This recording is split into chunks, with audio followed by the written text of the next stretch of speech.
প্রত্যেক সফল ব্যক্তির সফলতার পেছনে বড় ধরনের গল্প লুকিয়ে থাকে, যা আমরা দেখতে বা শুনতে পাই না। আমরা শুধুমাত্র একজন ব্যক্তির সফলতার গল্প শুনি, কিন্তু তার সফলতার পেছনের গল্প আমরা কেউ শুনি না। সত্যি বলতে ব্যর্থতার গল্প আমরা কেউ শুনতে পছন্দ করি না, কিন্তু এটা আমাদের মস্ত বড় ভুল করা। কেননা আপনি যদি সফল ব্যক্তিদের সফল হওয়ার পেছনের গল্পটি শোনেন, তা থেকে অনেক কিছুই শিখতে পারবেন। আর গল্পের কাহিনী থেকে আপনিও আপনার সফল জীবনের সূচনা করতে পারবেন। যাই হোক, আজকে আমি আপনাদের জন্য এমন একটি দরিদ্র ব্যক্তির গল্প নিয়ে এসেছি, যিনি একদম শূন্য থেকে জীবনে সফল হয়েছেন। যদিও এটা শুধুমাত্র গল্প, কিন্তু এই গল্প বিশ্লেষণ করে আপনিও যদি আপনার জীবনে ঘুরে দাঁড়ান, তবে আপনি অবশ্যই সফল হবেন। তবে চলুন শুরু করা যাক। আর পাঁচটা মধ্যবিত্ত পরিবারের ছেলের মতো তারও জন্ম হয়েছিল একটি মধ্যবিত্ত পরিবারে। ছেলেটির পরিবারের আর্থিক অবস্থা ততটা ভালো ছিল না। বাবা ছাড়া সন্তান, মা নানান হাতের কাজ করে যা টাকা রোজগার করত, তাতেই কোনো রকমে চলে যেত সংসার। ছেলেটি যে গ্রামে বসবাস করত সেখানে কেউ শিক্ষিত ছিল না, কিন্তু ছেলেটির মা তার লেখাপড়ার বিষয়ে অনেক সিরিয়াস ছিল। ছেলেটিও চাইতো ভালো বিদ্যালয়ে লেখাপড়া করতে।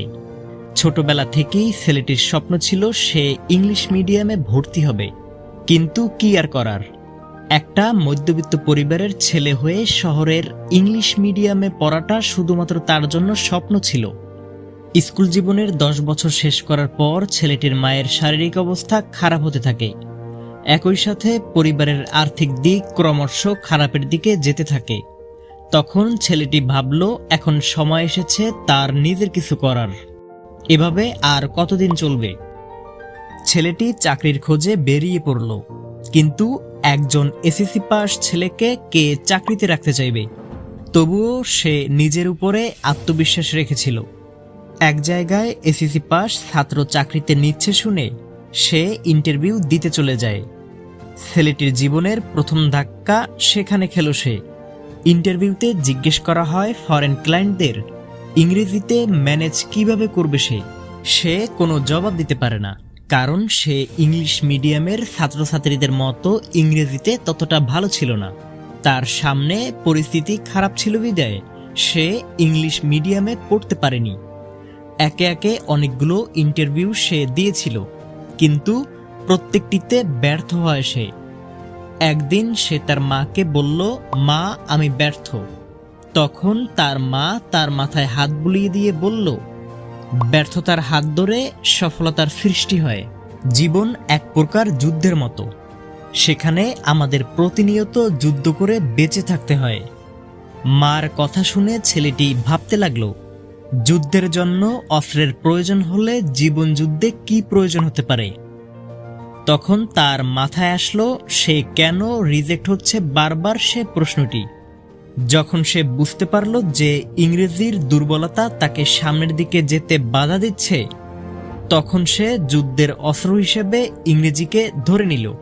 কোনো ইংলিশ মিডিয়ামে না পড়ে বাড়িতেই প্র্যাকটিস করতে থাকে সে। দিনরাত সে এটি শেখার চেষ্টা করে এবং সে তার কাজে সফল হয়। একটা সময় সে ইংরেজিতে খুব দক্ষ হয়ে যায়।